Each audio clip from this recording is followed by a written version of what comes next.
welcome to another episode of History Hack. This time we've got a pole position. Haven't had one of those in a while, only because this is the first one of our relaunch, so I'm super excited, but I have to do some housekeeping, so sorry about that. Just blame Alex, put all the hate towards her. If you really like us, you can hit us on a 5-star review on any of the listening platforms that you listen to. We also have our website up, which is www.historyhack.co.uk, where you find our bios, merch, and all our awesome cartoons done by our lovely Beardy Beardy. If you want to help me fund some form of a lifestyle of books and plants and feeding my dogs, or even feeding myself, you can give us a one-off donation on Ko-fi, which is ko-fi.com/historyhack. And if you super like us, because we are awesome, then you can subscribe as our Patreon supporter on www.patreon.com/historyhack. You have awesome perks there, so cartoons. Obviously, Chris will read you a nice personal message. But moving on to our episode today, pole position. Haven't done one of these and I'm excited. So with me is Peter Zablocki. He's a historian, author, and a host on a History Shorts podcast. And we're here to talk today about, Polish stuff, of course, but we're here to talk about his new book, The Death of Sikorski. Welcome, Peter. Thank you for having me. So excited. We get Polish history, because I haven't done this in a while. And we get to talk about World War II. So anybody who's listening, Alex does not know we're talking about World War II history. Do not tell her, and she'll keep thinking that Sikorski is some sort of, I don't know, World War I person. I mean, he does do World War I stuff. So yeah, I was going to say, right? Or you could say Sikorski. Usually people get confused with the helicopter. Like, you're writing about the helicopter guy? I'm like, no, not. Or even worse, they think it's the Radek Sikorski, the yes, Polish foreign minister. So I can just it's about really early 20th century stuff. So yeah, no, because we're not allowed to be doing too much World War II history. So I've kind of messed that up a little bit, but never mind. Peter, let's talk about Sikorski, because most people who mention him, and anybody who does know him, you know him about World War II stuff, and we'll get to that. But Sikorski does a lot more stuff before World War II. So for those who don't know who he is, can you explain who Sikorski is and what do we know about him before the Second World War? Yeah, so Sikorski is a Polish military and political leader, actually way before World War II begins. And he makes his name for himself initially as a young man in the Austro-Hungarian army. That's where it kind of starts for him. That's where he gets his military training and so on and so forth. Eventually, he joins the Polish legions in World War I, where he fights alongside more known people like Haller or Józef Piłsudski. They don't necessarily always get along. That's the interesting part about it. Actually, they don't get along at all. But Piłsudski does at least acknowledge the military brilliance of Władysław Sikorski, and Sikorski becomes kind of rises up through the ranks and becomes known as a very good military tactician. What winds up happening is the first time him and Piłsudski kind of go at it is during World War I, because Piłsudski wants to kind of detract himself a little bit and step back from Austria-Hungary and Poland kind of being subservient to Austria-Hungary. And because Sikorski grew up essentially under the Austro-Hungarian Empire, he still pays allegiance to them. So his thing is, I think we should stick around, and I think Poland's best bet for the future is to stick around with Austria-Hungary, which Piłsudski disagrees with. Piłsudski winds up being actually detained because of it. And ultimately, Sikorski kind of comes around to Piłsudski's idea, and he's like, no, you know what? Maybe you're right. And then he gets detained. So it's kind of an interesting relationship between the two, but I feel like they definitely play off one another. And then really where Sikorski becomes a national name happens during the post-World War I Soviet conflict. That's when you have Sikorski's name is really mentioned when it comes to national politics. And that's mainly because, again, even though him and Piłsudski are not on the best terms, Sikorski's role in the battle or the miracle on Wisła and miracle in Warsaw Sikorski allows Piłsudski to be successful in the Battle of Warsaw because of his maneuvers. And then Piłsudski kind of acknowledges that. And actually, even though they don't personally like each other per se, Piłsudski kind of puts Sikorski forward as like, yes, this guy is the future. This guy's good. He knows what he's doing. And what winds up happening is at one point, Sikorski even becomes the prime minister of Poland in the early 1920s. A lot of people don't know that. It's for a very brief period of time because Second Republic of Poland. It's a very contentious time period between the wars. Polish government switches a lot. You have assassinations of presidents, so on and so forth. But Sikorski kind of is in and out from between the political and the military, I guess, theaters of Polish government. Has some military positions. He has some political positions, and ultimately winds up happening is he gets banished, which is what brings us kind of to 1939, because Sikorski is more or less in like the self-imposed, not retirement per se, but hiding, I guess, in public though, in France. And the reason for that is because when you have the coup and Piłsudski winds up taking over, Sikorski goes against him, and Sikorski's like, I don't agree with Piłsudski. I don't think we should, this is taken away from democracy. And because of that, he kind of gets pushed to the side by the new regime in mid 30s and kind of dismissed, really. And at that point, as he travels to France, Sikorski's a big proponent of France, loves France, and he winds up publishing numerous books. One of his books he publishes is actually the coming of the next war. It's like he predicts World War II in mid 1930s before it happens. And that's ultimately where he stays. He stays in opposition to the Polish government in France when September 1st, 1939 comes along. What's really interesting, we've talked about this on the podcast a couple of times, is this two camp idea where you have politics with Dmowski, Sikorski, and then you have the military with Piłsudski on the other side. And these two camps constantly clash throughout the interwar period. And it even happens, what's going to happen in what we're talking about now, where I don't want to say it's deep-rooted hatred, but deep-rooted dislike for the other person who's in the other camp, if that makes sense.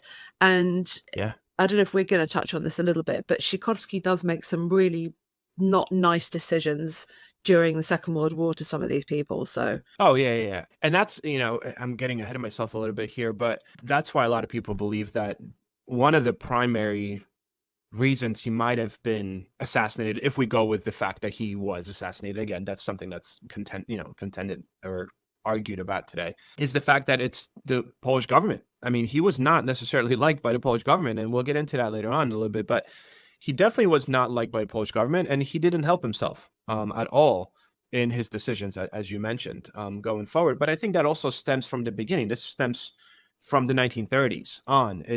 He finds himself in 1939, he's already in France. The September campaign does not go well.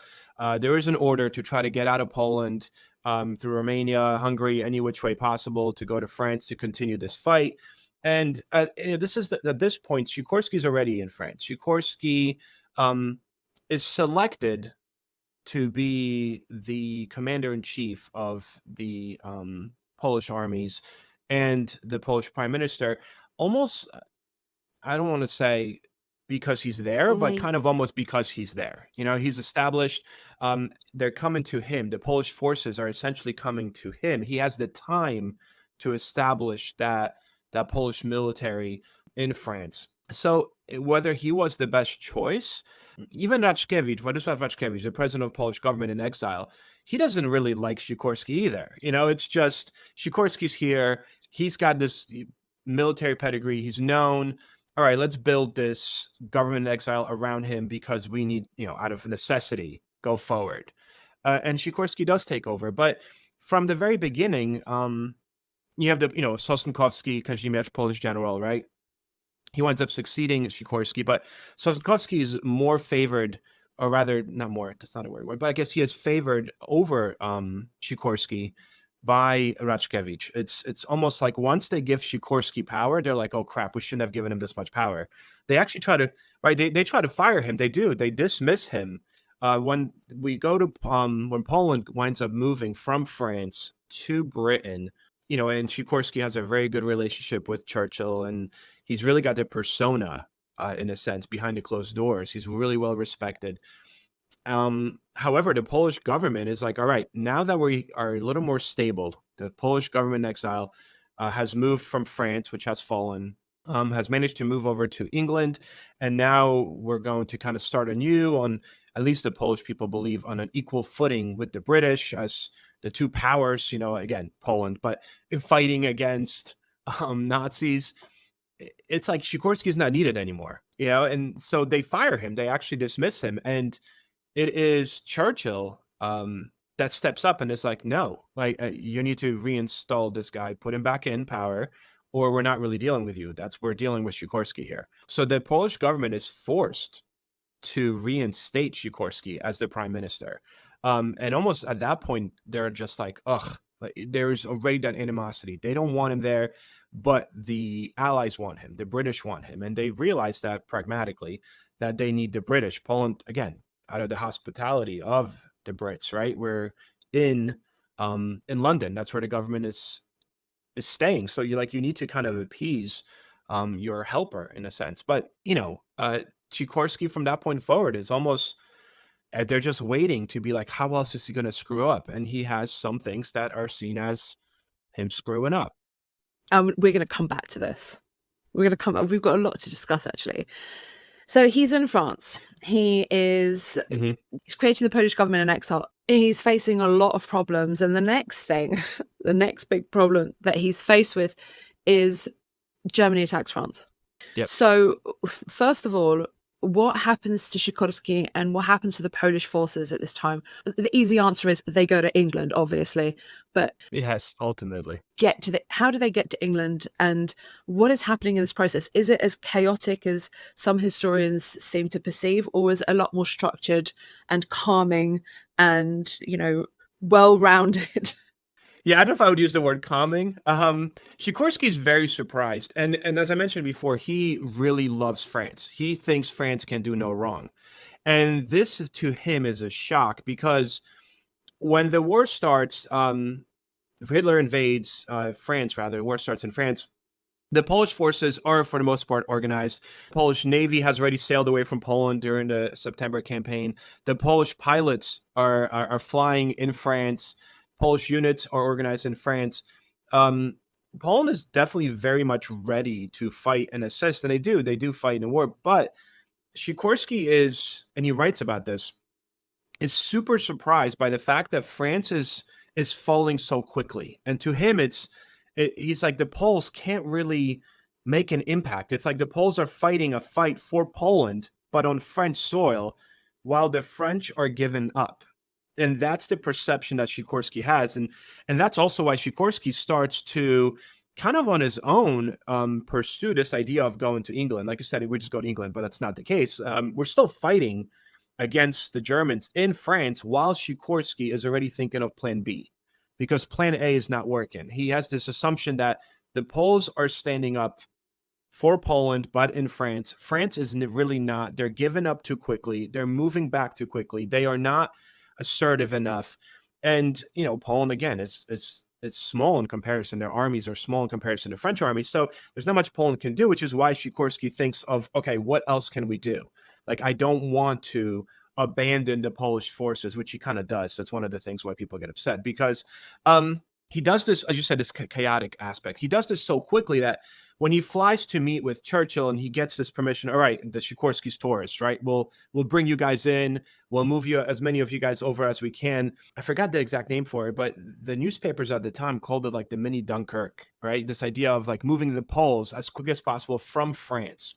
And it happens so quickly that the Polish units that are still fighting, not all of them actually are told enough or in time enough to move out, which is why there's so many that are kind of left on their own to make it to England. There are shipments going to England. Sikorski's kind of pressured by the French government to capitulate. He's pressured flat out, like, okay, we're gonna sign off. We're gonna basically lay our arms down and we're done fighting the Nazis. And Sikorski's like, no, Poles are not gonna do that. And the French are like, no, yes, you are. You're fighting for us now. Like, we're gonna give up. And Sikorski's like, no, we're not. So we do this move. We start this move to England, but a few things come up, especially when you start reading a lot of conspiracy theory books about Poland at this time. It's like the Polish gold. What happens to the Polish gold? Where is the Polish gold moved? That's what people care about at this point, which is kind of crazy. But the bigger issue than gold was the fact that, as I mentioned earlier, not all the Polish soldiers and troops managed to make it to England. And that's one of those blemishes on Sikorski, is that he does this so quickly that he doesn't give the opportunity and the chance for the quote unquote soldiers he's saving to actually be saved. if that makes sense, right? Not everyone makes it to England. I find it very interesting. You've made 2 points that I want to raise. First of all, Sikorski's Taurus. I love how this word is repeated through Polish history, especially in the Second World War, because when Poles start escaping towards the end of the September, during and end of September campaign and after the September campaign, and they'd escape through Slovakia or various different ways and end up in Hungary, that's what they're referred to as. They're referred to as tourists because they're escaping.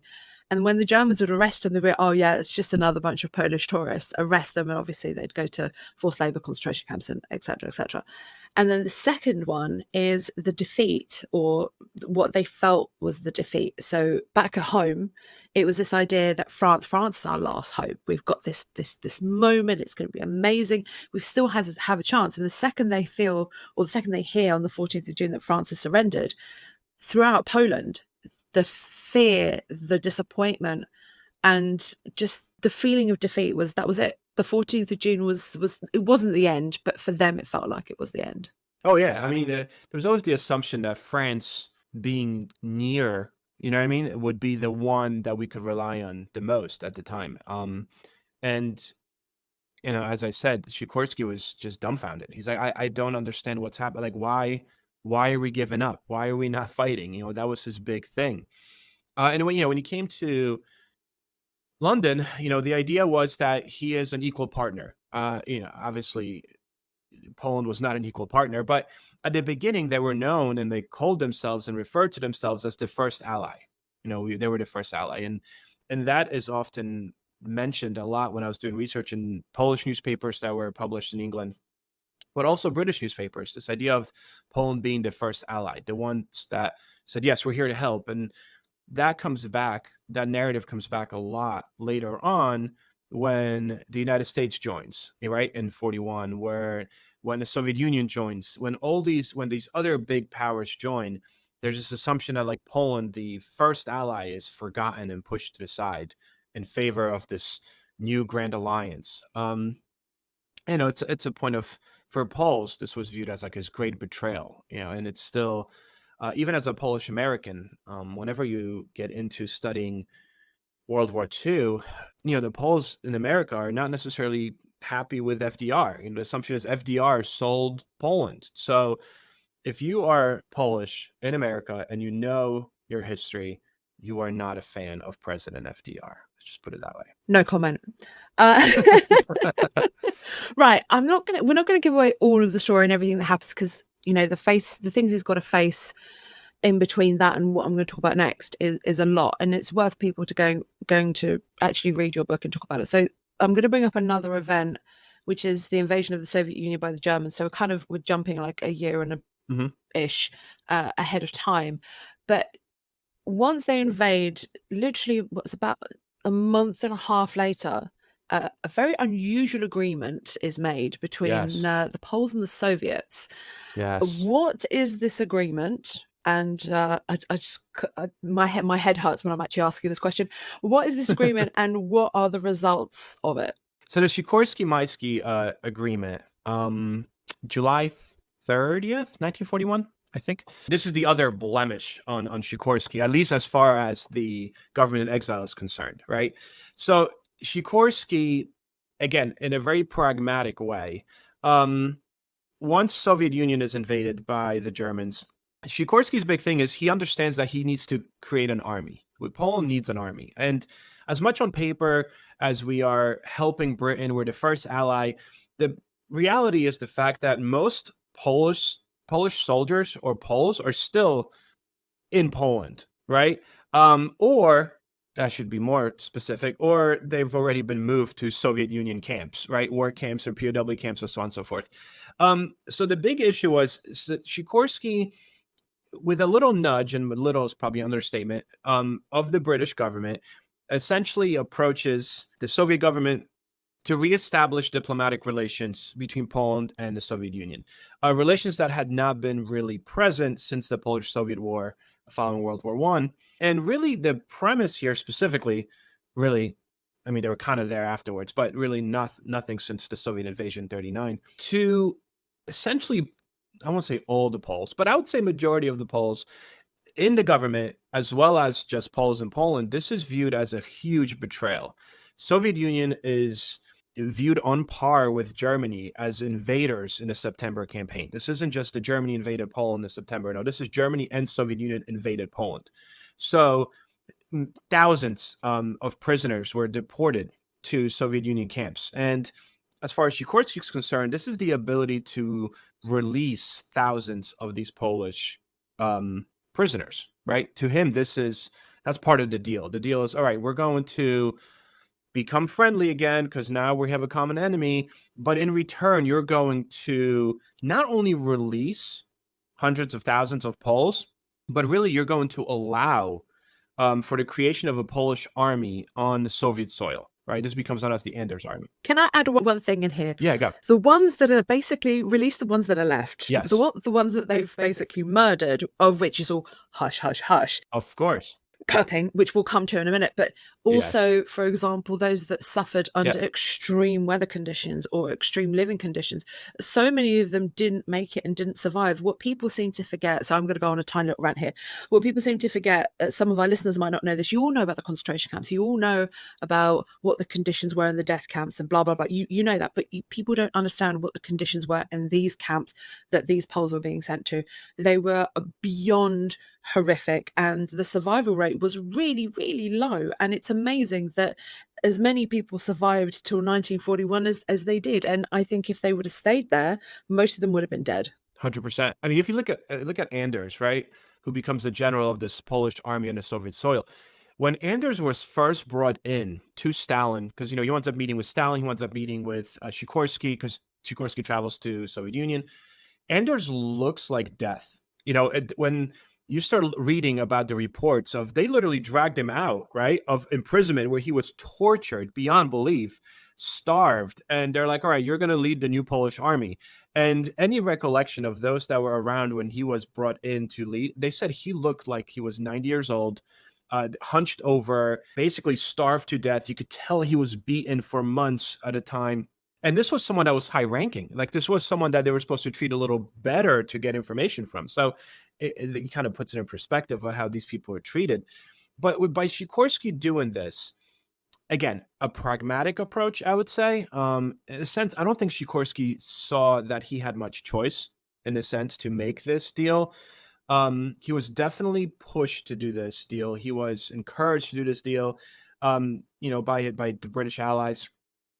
And behind closed doors, though, when he's meeting with Raczkiewicz, the president of Poland, they're just, and Sosnkowski, the Polish general, they're like, no, like, you can't do this. And this is really the beginning of them trying to fire him. Like, we don't want you to be a representative anymore, because I can't believe you just signed a pact with someone that invaded us, a year and a half ago. And meanwhile, Sikorski's like, we have no choice. At the end of the day, this is inevitable, almost. That was his viewpoint on this.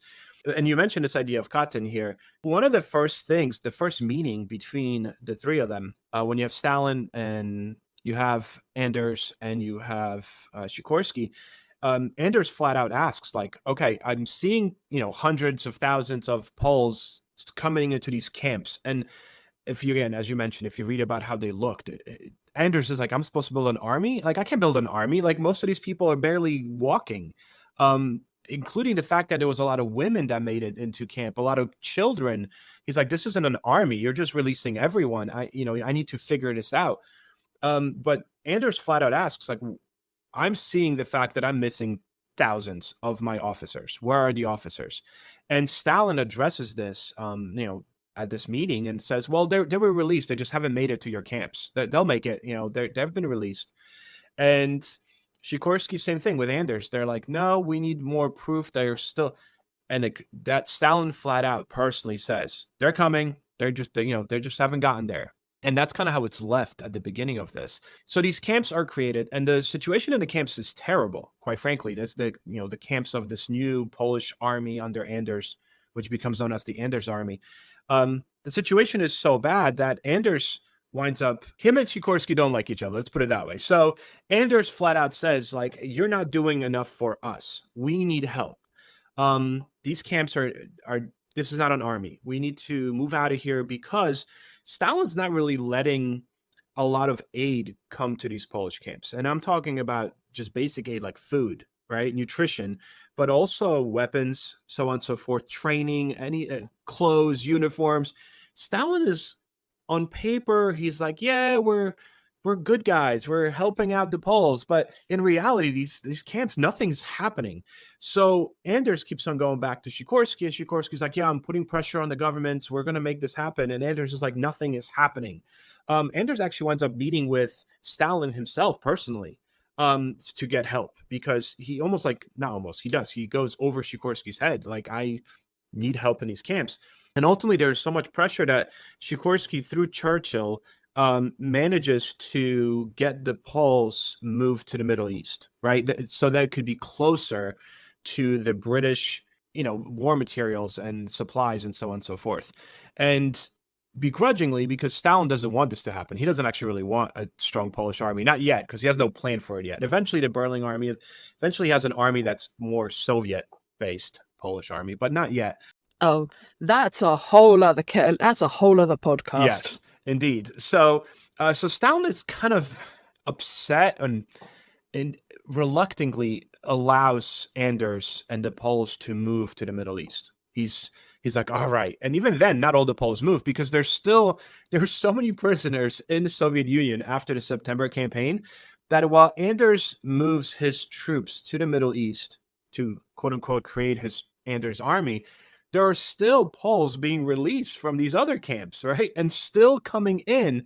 And it is those Poles that fall into this new Soviet Polish army. But Anders, we have to admit, with the help of Sikorski and a whole lot of pressuring and the British government's help, does manage to move the Poles and the Polish army. And eventually, if he hadn't done that, the Polish army wouldn't have really played a significant role in a sense, right? And along with Britain and America, if Anders did not manage to, and Sikorski to a large extent, I guess, manage to move those guys out of there.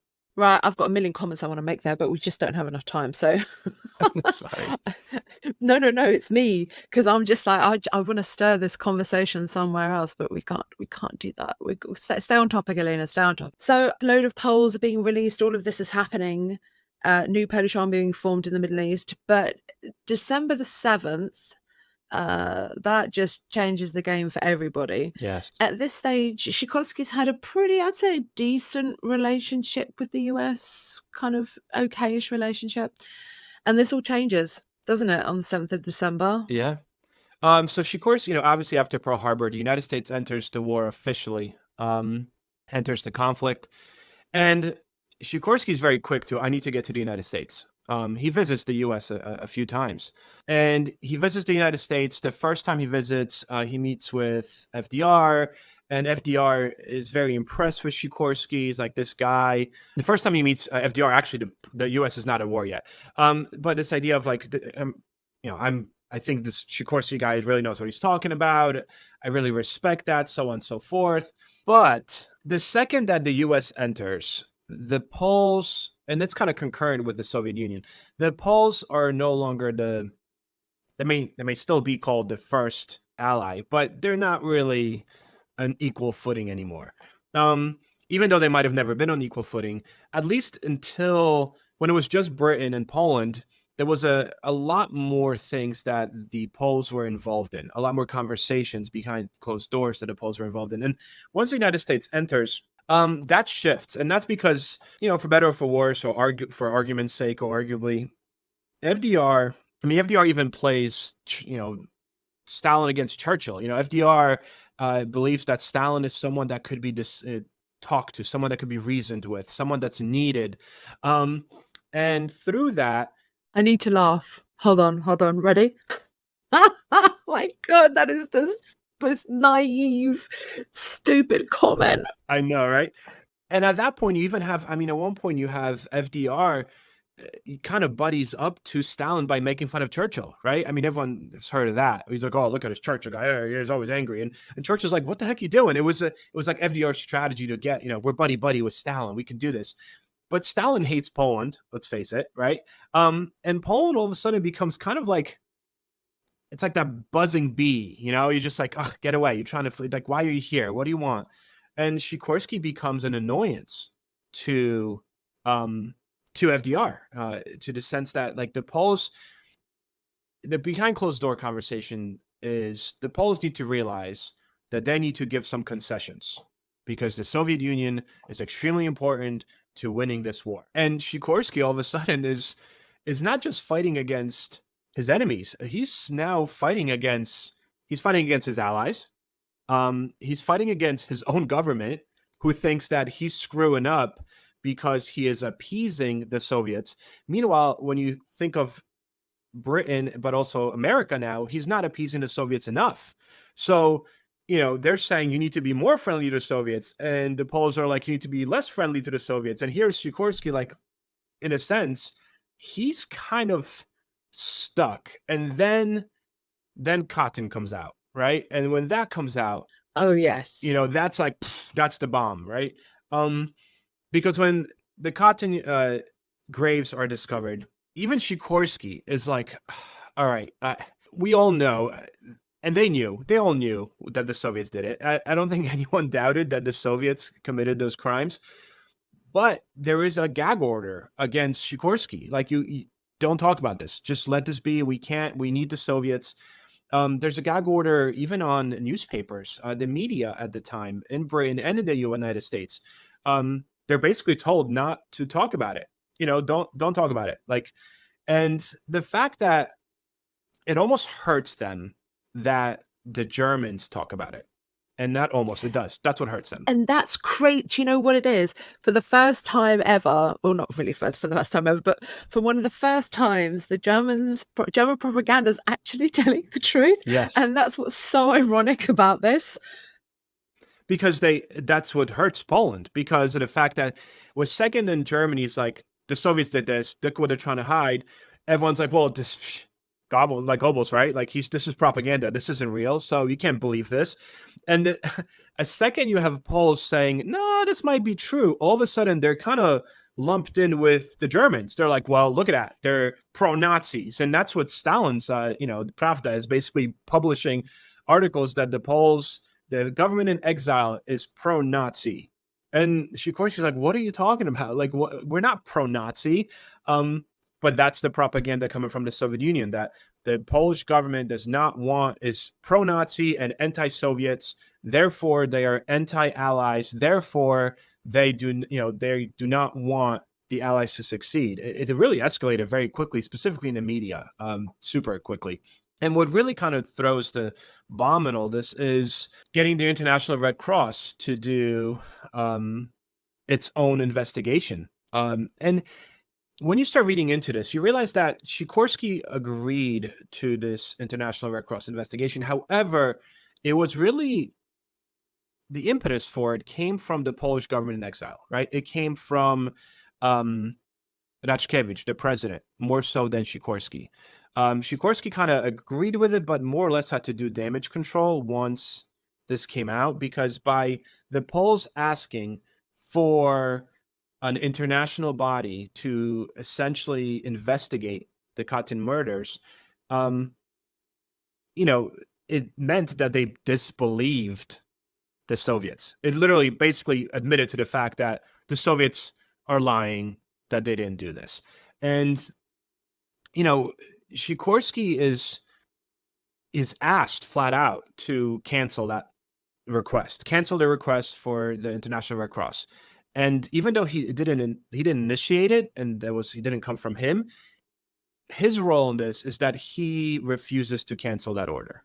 That he's like, no, we're gonna go through with it.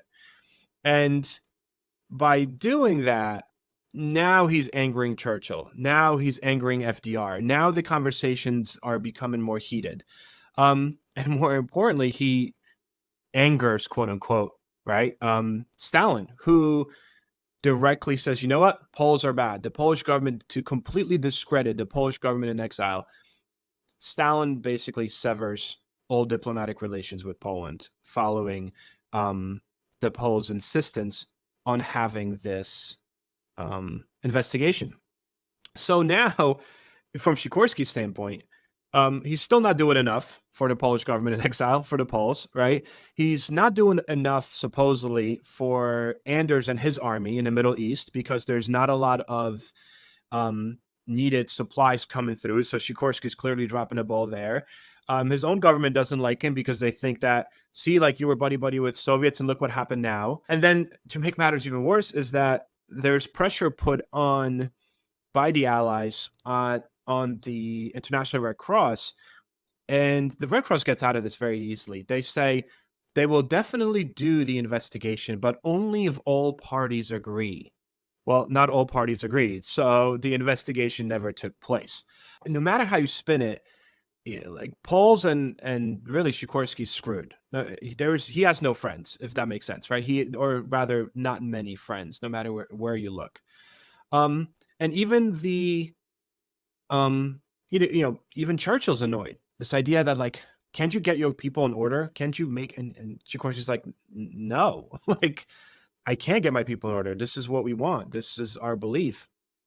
We want this done. So really the reason Sikorski travels places, which kind of brings him eventually to his downfall, he's traveling to the Middle East to kind of quell and calm down the situation because there's so many murmurs coming from Anders' camp that, I mean, Christine Granville, right? The Polish British spy.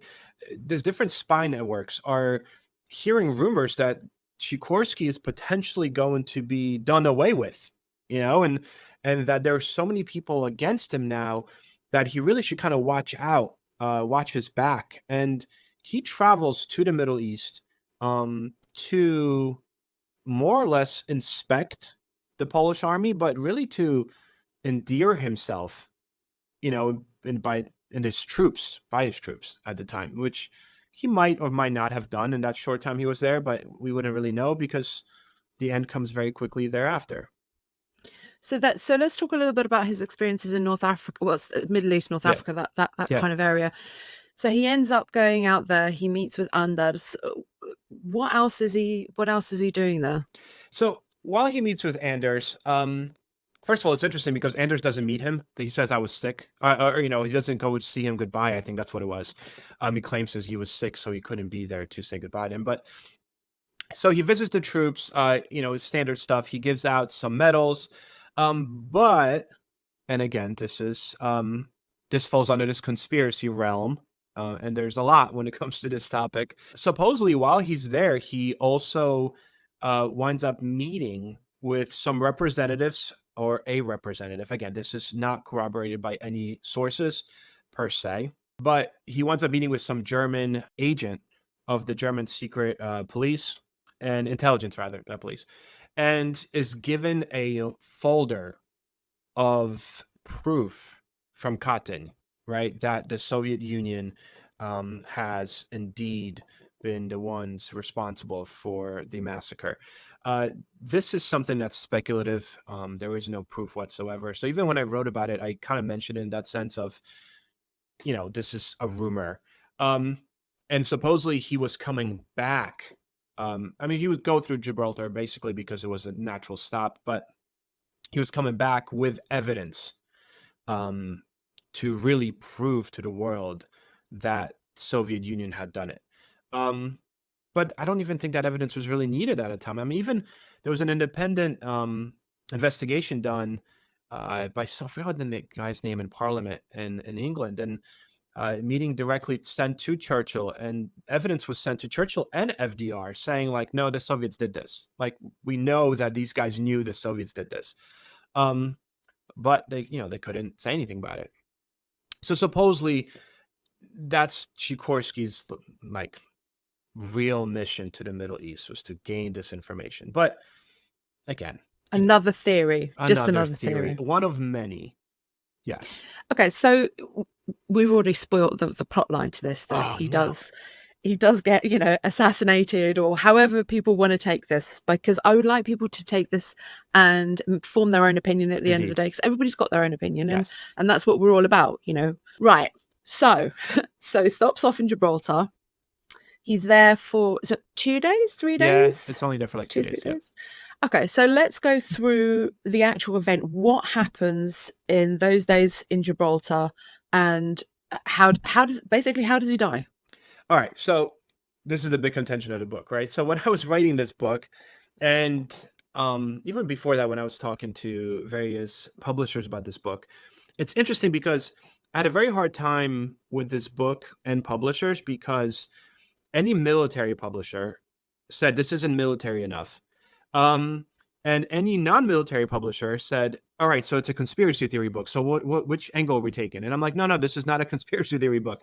I basically wanted to write a book about the impact that Sikorski's death had on a nation. Right, that was my big thing.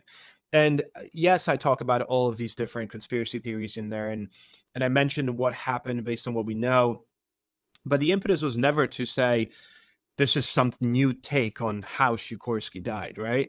And yet that's all a lot of people wanted when I was writing that book. Is like, all right, so who did it? Who did it? And I'm like, What? oh, you'd be surprised. A lot of different publishers were like, well, you need to take an angle of who did it. I'm like, well, no one really knows who did it. I could mention, and that's not really my goal of this book. It's not a conspiracy Think book. for yourself. Okay, And I'm going to give you the facts. I'm going to give you what happened. I'm going to give you what happened around it, and left, right, and center, and how it came to be what it was going to be. You make up your own that was mind. literally my goal. And you'd be Oh, but you surprised. can't do that. No, You have not to allowed. tell Not people allowed. what to No, it's think. got to be controversial. I had to say that like Churchill did it. Like no. But we can be controversial on the podcast. Maybe not in the book, but we'll be controversial in a minute. Indeed. So what happens? Basic premise of what happens here is Sikorski lands.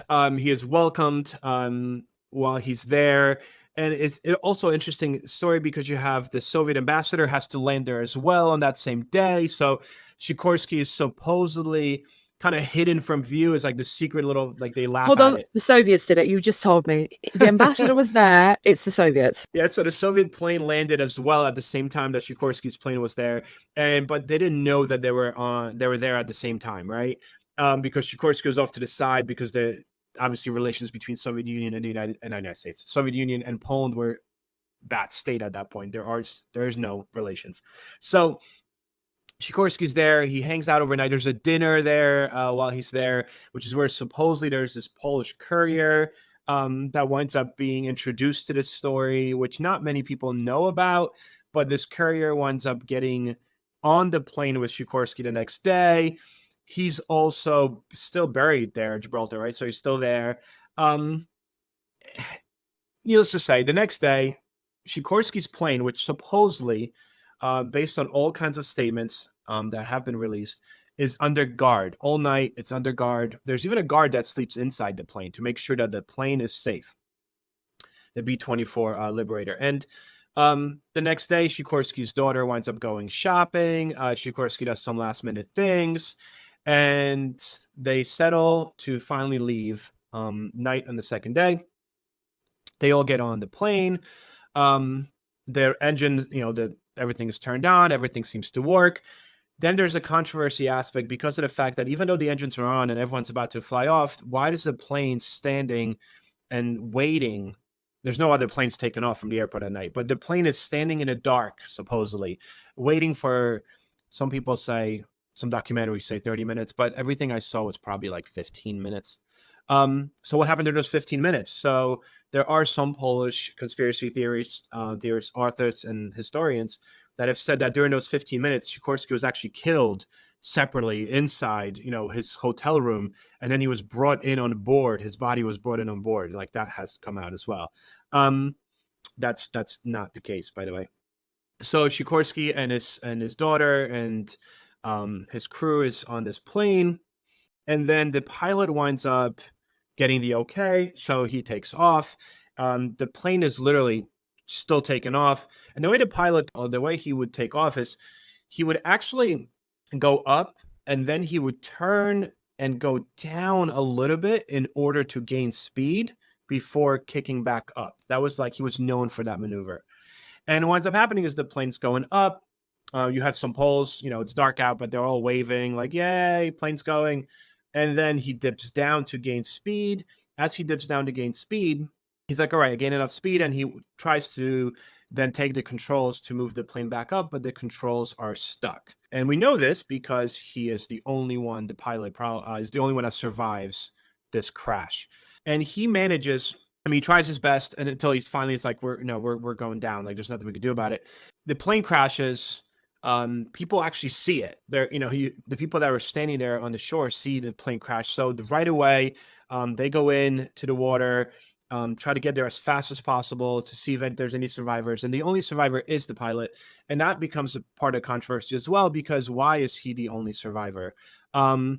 Number one, also supposedly he survived because he flew out through the cockpit, the front windshield, I guess.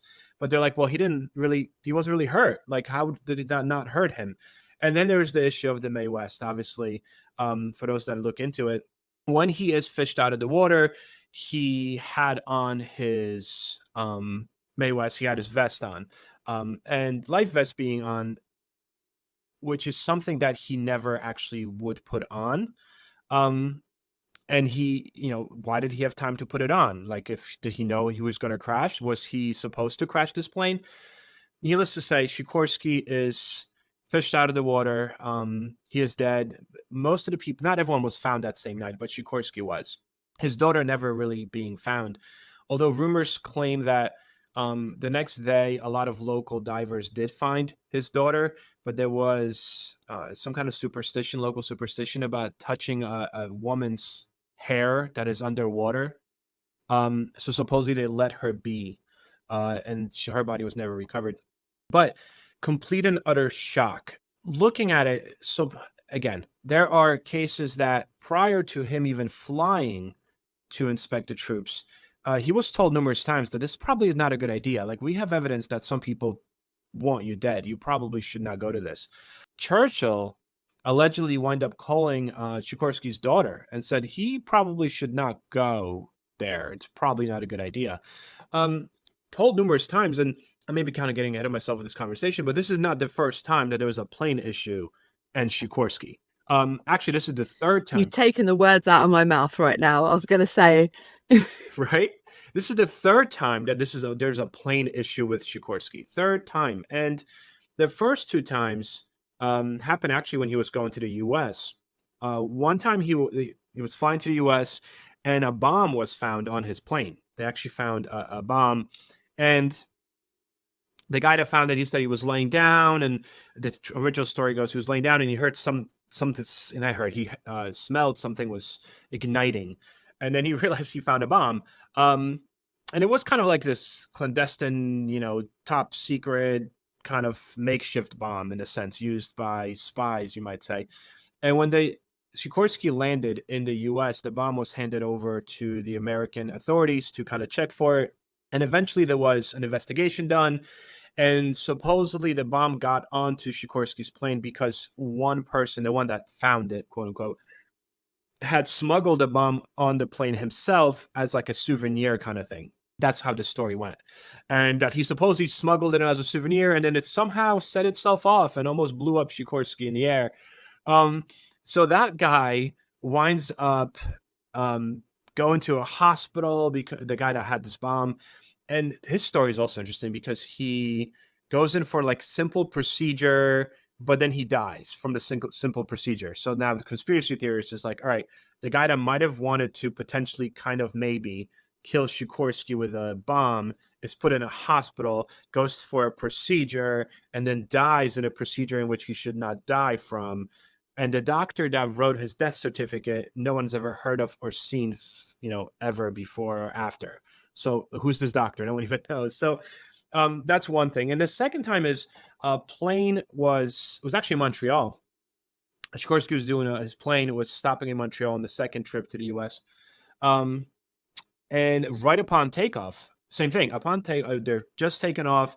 The engines just stop working, literally, as it's taking off. So they do an emergency landing, boom, belly landing through the fields, and Sikorski survives. But he winds up calling the Polish ambassador in Washington, D.C., and he's like, I'm not going to make it. I just crashed. Like Jan Czachanowski is the Polish ambassador. Like, my plane just crashed. And Sikorski himself basically tells Czachanowski, the ambassador to the U.S., let's not blow this out of proportion. I don't want people really knowing that someone's trying to maybe hurt me, So this isn't discussed.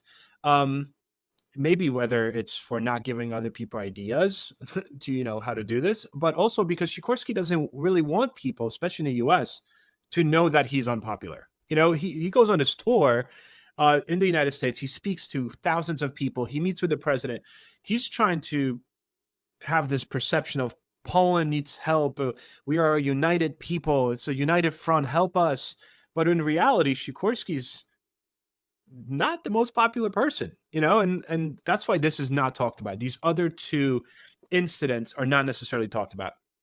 The last one you can't avoid. I mean, the prime minister, commander in chief of the Polish armed forces, plane just plummeted into, the waters, and he died. And it's almost because of the person and the where he was historically, what was happening to Poland historically at the time, who he was. It all makes it so much more difficult to believe that this was simply just a jamming of, of the what do you call it? Not the Controls, rotors. steering Yeah, column. controls. Steering column. People just can't believe that. Just like, this idea in the United States, I always compare it to JFK getting assassinated, by Lee Harvey Oswald. They're like, one guy cannot bring down such a figure as John F. Kennedy for American people. And I think for Poles, this is very similar. It's like, well, this could have just been a plane accident that brought down this one person. That's just impossible for the scope. But coincidence. Indeed. And at this point, obviously right away there is an investigation that's launched. It's not the only one though, is it? There's quite a few. No, the Poles run their own investigation. The Poles don't really trust the British one. But the reason why is because the British investigation is fairly thorough. But what they ultimately come up with, and this is even after questioning the pilot, the only surviving pilot, who then claims that he didn't have a vest on. And later on, like years later, he's like, maybe I had a vest on. And they're like, well, when did you put it on if the plane took off and within seconds it was in the water? I don't know. Maybe I just grabbed it. I don't know. But the investigation is very inconclusive. All it basically states, it is, like I said, fairly thorough. By the way, the metal, all that was scrapped. So it's not like we could go in and find any of what's left of that plane to do another investigation. But oh god, yeah, they scrapped it all fairly quickly, actually. But the investigation coincidences, right? I know, wink, wink. The investigation concludes that all right, the plane went down because of jammed controls. That's why it went down. However, we don't know. The official statement says we don't know what caused it. We know that the plane itself going down was because of jammed controls, but we don't know what jammed the controls. However, we definitely rule out, and that was the key in it, we definitely rule out any form of sabotage. And the Poles took offense to that. They're like, okay, how can you say that you don't know what it is, but you're ruling out sabotage? Like, how can you rule that out if you just said in literally the same document that you don't know what it is? So how can you rule something out if you don't know what it is? And that's where the Poles send their own guys in there. But the Polish investigation is very, I would say, crippled by the fact that they could only essentially do what the British investigators let them do, right? Oh, great. Yeah. So they can't really do anything on their own. They're assigned, their official duties are observers. That's what it is. They are observers. So it's not like they could have their own investigation. They could observe what is being done and draw their own conclusions, but they cannot really have their own. Eventually, there is a whole another British, because the Poles are so against the original one investigation, and they basically dispute a lot of different small things. The investigation resumes. There's another investigation. And the second investigation, and eventually there's another one years later. Eventually, even the British investigations say that, okay, there might be a possibility of sabotage, but there's never admittance to the fact that there was, because ultimately the only thing that they knew at the time was the fact that the controls were jammed, right? That was ultimately the only thing that they could prove. And they fished out the controls. They actually took them out from the bottom, and they were stuck in one place. But interestingly enough, they were in one place. But then upon moving it further, like a little bit, jostling is a little bit more, they realized that the controls were actually moving. So they're like, wait a second, the controls are moving. So how come they're moving from once we fished it out? The wreck was fished out, and how come they weren't moving in the air? But the pilot's like, no, they were definitely not moving. There is a theory about that. I don't know if you want me to get into it. Do it. Why not? We're already here. You've brought us here. We might as well finish it. So there is a lot of, obviously there's a lot of different theories here, but the newest theory comes from, and this was written by, it was a self-published book that came out a few years back, but it was Bronisław Urbański. Have you heard of that theory? Mm-hmm. Right. Also known as the King Assassin or the White Ghost. So his son wound up writing a book a few years back, Peter Urbański, essentially stating that his father worked for a very clandestine secret spy agency group called the Musketeers. And the Musketeers, kind of a controversial group as well. They didn't really fall, think of them as like a rogue. I don't want to say they were like, Mission Impossible, Tom Cruise stuff, but think of them as like this rogue unit of spies, basically, the Musketeers. And the Musketeers fell outside of the Armia Krajowa Home Army umbrella, the Polish underground umbrella.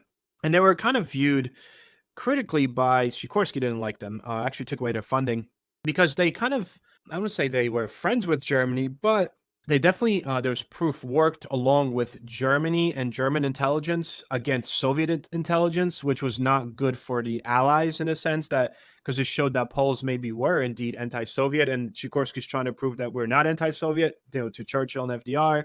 But now you have this clandestine group in Poland that is basically working with the German intelligence against the Soviet intelligence. So he kind of dismissed them. And there's this theory that because Sikorski dismissed this group, acting on behalf of the fact that the Poles were upset with Sikorski for selling them out to the Soviets, this group took it upon themselves to assassinate him. And the story goes is one of their assassins, Bronisław Urbański, wound up approaching the plane. So he got smuggled into Gibraltar. And while he's there at night, when the plane is there, he approaches the plane. And in the back of the plane, when you look at various accounts, they had a lot of these rolling ladders that were all over the place at the airport. And supposedly he rolled this ladder up. He got up there, and in the back of the plane, rudders, I guess you call them. What do you call those flaps that move up and down? I think it's rudders. Have you asking the wrong person? Yeah, I know. And the I know moving this. flappy things. Yeah, the flappy things. And I know exactly what, I'm just like, I lost the word. But he gets up there and rudders. It's rudders, definitely. I think. I mean, probably. So he winds up sneaking up right to the plane, and he jams a rag, a regular, normal rag, into the rudders, right between the rudders. And the premise is that the rag, because it's just material, is not going to jam them right away. But the more you keep on moving the controls, the deeper the rag will go in between that rudder, and eventually it will jam it, which is consistent and makes sense because of the fact that the plane did take off. He managed to move the nose down a little bit, and by the time he moved it up again, he could not move it up again. So when this book came out a few years back, the Polish government still refuses to acknowledge this. The way that I look at it is, this realm of possibilities versus probabilities, right? This is definitely possible. There was a study that was done in Canada where someone actually built a replica of the B-24 rudders, right? And they put in the rag. This was done along with Urbański, his son. And they put in a rag, and they actually tested the theory, and it does do that. It works. The rudders work, the controls work, and then they stop once the rag gets in there. And it's possible that very rag, once you got into the water, maybe just disappeared, went away. You know what I mean? When it crashed, it got dislodged, so on and so forth. The possibility of this is actually very, very likely. That might have or could have brought the plane down, but right, you start questioning the fact of, okay, so that could have happened, but how do we know that actually happened, right? So that's when you get into this idea of, okay, how do we know that Urbanski was there and did that he was the one to be the lone assassin. And and Peter, his son, I've spoken to him. He has been, this his father told him this long ago, and he did a lot of research trying to prove this. But like I said, the Polish government still, well, where's your proof? Who sent him? Well, he's like, well, the Musketeers sent him. Who did they work for, right? And that brings us to more options and more possibilities of who wanted him dead, who wanted Sikorski dead. Well, the bottom line is probably a lot of people. It's a lot of people did not like Sikorski, and for a while there was the British did it. The British wanted him out of the way because he was becoming difficult with the Soviets, and the Brits and the Americans really needed the Soviets. So because after Katyn he was becoming too difficult, they did away with him. But really, that story is planted by the Germans shortly after his death. The Germans actually flat out, the German newspapers, within a month of Sikorski's plane crash, are the ones that plant the seed saying, well, he was getting in the way, so the British got rid of him. And the second the Germans said that, and German newspapers said that literally kills all credibility of that argument, right? So that's out of the way. So then you start thinking like, all right, so maybe it was the Soviets. Maybe the Soviets wanted to do away with him. The Soviets were already doing away with him in a sense, right? I mean, they had their ways. They were marginalizing him as is anyway. Poland and Soviet Union had no diplomatic relations. That's been gone already at the point of his death. That leaves you with Germans. Again, the Germans didn't really, and again, I'm just going into conspiracy theories here. Again, not in the book I mentioned them, but it's not the premise. The Germans really had no reason for it at the time, which really leaves us with the Poles, right? What if the Poles did it, right? What if I think the Poles did it, right? Like, what if it was the Polish government? I mean, Polish government did not like him. And not just the government. The Polish government in exile didn't like him. The armed forces under Anders were against him.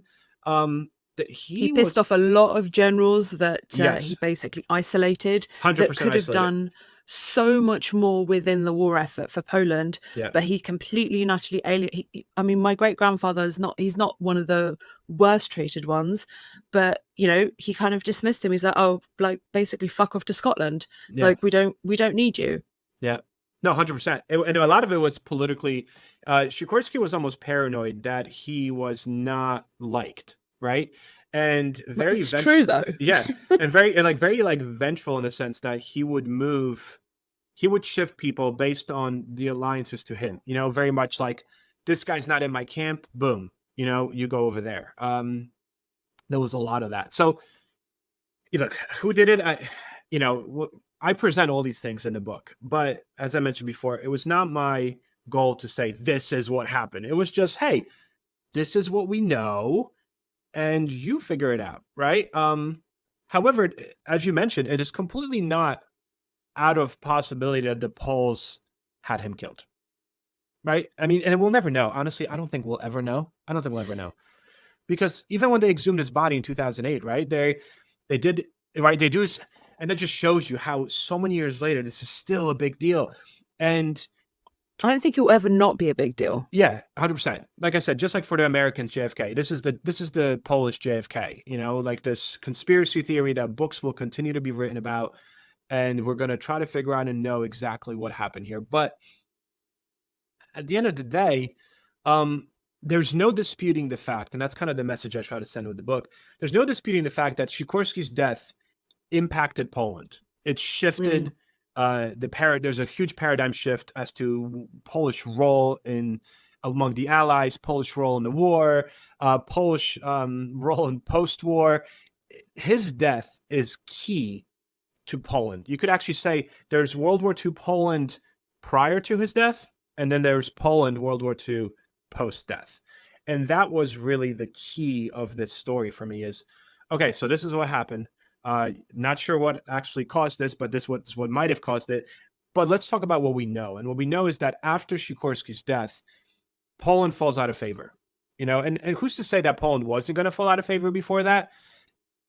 We don't know, right? I mean, all signs were pointing to the fact that he was struggling there. He was struggling to keep significance among the Allies. But at least he was there to make that struggle happen, right? To struggle to keep that significance. Once he's gone, I mean, basically Poland's dismissed. They're not invited to any of the conferences. They're discussed. The Polish line, the Polish borders, everything's being discussed and told to Poland, to Mikołajczyk, right, the successor, Sikorski's successor. It's almost he's like matter of factly told afterwards. Oh, and FYI, this is what's going to happen to Poland. And Mikołajczyk's like, what are you doing? Mikołajczyk's a much simpler man. He is not the pedigree of Sikorski. He is, and even Churchill said he's a nice man. You know, like that's like a way of saying like, yeah, It's okay, too nice. yeah, you just go away. You know, and there's cases because you know those guys go and write books, right? So that's kind of where I went. I went to all these guys, Anders' book. I went to Mikołajczyk's book. You know, I try to get as much as I possibly could. And Mike Mikołajczyk, you know, he's arguing and fighting. Literally, they're yelling at each other with Churchill, and he's like, "You can't sell Poland." And basically, Churchill's like, "It's done, dude. Like, it is what it is. Like, this is the reality. I'm sorry, but it is what it is." And Mikołajczyk eventually quits. He's like, I can't do this." You know, and when he quits, the guy that takes over is so not known that it's essentially the end of Poland. Like everyone's like, "Who is the Polish prime minister? Like, what? You know, where are we going with this?" So Sikorski's death plays a huge role in what winds up happening to Poland because who knows? Maybe Sikorski would have been invited to these conferences, right? Again, this is the what ifs in history, but the likelihood of Sikorski being invited versus Mikołajczyk is definitely greater. I mean, we can't argue that. Sikorski had a lot more sway, a lot more respect, which was gone after that. I mean, there's a famous saying where the plane went down. A bunch of witnesses, they're all standing on the beach watching. The plane just hit the water, right? And someone in the, not audience, but someone of witnesses, one Pole starts crying. And this has come up in so many different accounts. One Polish soldier at Gibraltar starts crying. And then the guy turns around and is like, what's going on? And he's like, this is the end of Poland. All right. This is like this poetic, like when he went down, this is the end of Poland. And, you know, martyr, this idea of Sikorski died and he was Poland's only hope. And historians don't forget because history's there. But I feel like a lot of the public, Poles and going forward, forget just how controversial Sikorski was. You know, because he died and he was Poland's last great hope. And after that, Poland's betrayed. But when you That start what studying if this, again? right? What if? And if you start studying this, and if you know when you read the book, you realize that this is a lot more complicated. Like perhaps had Sikorski lived, he would not be as big of a hero, you know, buried at Wawel Castle. You know, like he would not. Maybe that would have never happened had he lived. You know, but he died. He died when he was viewed still, at least to the common people, to in the public eye as the last great hope of Poland. But inside, things were rotten. You know, it was a rotten apple. It was definitely not headed in the right direction. You could say that. So you think the Poles killed him? Oh yeah. There's certain things that just don't add. I can't really. I could talk about historians about it, but I don't really want to release it out into the public world of someone to be like, "Oh my god, well, let me see those sources."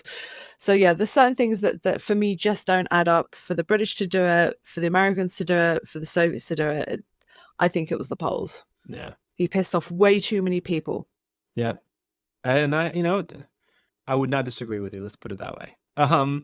However, interesting enough, I don't think the Polish government will ever admit that. So this will just forever, you know, we'll be long gone when people are still going to be debating this. Like, so what do you think happened to Sikorski? Exactly. God knows. It was the Japanese. It was the Japanese. That's right. I don't know where. That's my new theory now. Forget it. It was the Japanese. The Japanese did it. So funny. I'm doing this whole like Pacific War week on my history podcast, History Shorts, and there's so many interesting things. Japanese with the Pacific War. I just did an episode on the U.S. putting bombs on bats and sending them to Japan, and this was actually in like deep stages of trials. They literally would they would take these bats and they would like put them to sleep. And then they would sew these like little bombs into their skin. And then they would like wake them up and put them in these canisters. And they would drop these canisters above whatever they had these test sites. And the canisters would open up and the bats would supposedly wake up, fly, and try to hide in these structures, and then they would like blow up. And that was a U.S. version of trying to get to Japan because of the fact that there was so many buildings were made out of wood. So the problem is that the bats sometimes didn't wake up, so they just plummeted to the ground and blew up, or the bats did not fly where they wanted them to fly and blew up, like the one general's car. There's a lot of interesting things there. So maybe the Japanese did Oh it too. dear. God knows. God knows.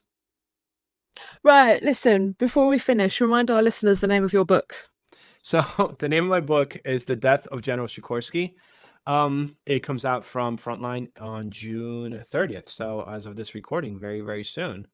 It's an exciting book. I mean, I think it was exciting, at least when I was writing it. I felt excited writing it. So hopefully that comes across through the pages as well. I said as a Polish American, writing this was interesting because I was writing with like a chip on my shoulder. As I mentioned earlier, Polish Americans believe that America sold Poland out, right? So there's this like, as I'm writing this, I like have that portion of me, but I'm also Polish, and I was born in Poland, and I was talking to my dad throughout the writing process, and he's like, "Make sure you mention this," and I'm like, "All right, Dad, there's no sources for that. Make sure you mention that." I'm like, "No, Dad, I can't do that. There's no sources for that either." So it was kind of like an interesting thing. Everything I put in here, every conversation, I really try to make it so The Death of General Sikorski reads kind of like a political thriller, right? That was my whole goal, make it like popular history.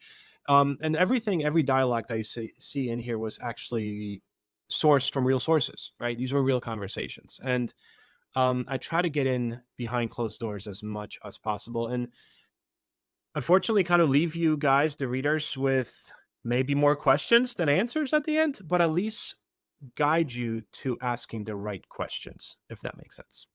Exactly. So Right, we'll get you back. We'll get you back, definitely. You can get the book on all available platforms, but we'll put it into our bookshop. So we get a bit of it, you get a bigger slice of it, and that rainforest river shop doesn't get to build their Death Star. So thank you so much for joining us. thank you so much for having me. I appreciate it. And if you enjoyed the episode, you can go and leave us a 5-star review on whichever listening platform that you're listening to. We also have that new website, which is www.historyhack.co.uk. We can get buyers, merch, and all that shizzle. You can also buy us a drink on Ko-fi. I need some coffee, so please head away and give us a bit of a donation on ko-fi.com/historyhack. And if you really, really, really, really like us, you can subscribe to our Patreon, which is www.patreon.com/historyhack. You can definitely go on that date with Chris. And of course, I'm going to leave you with my typical joke right at the end. So, what's red and smells like blue paint? Red paint. Have a great time, guys. Thanks so much.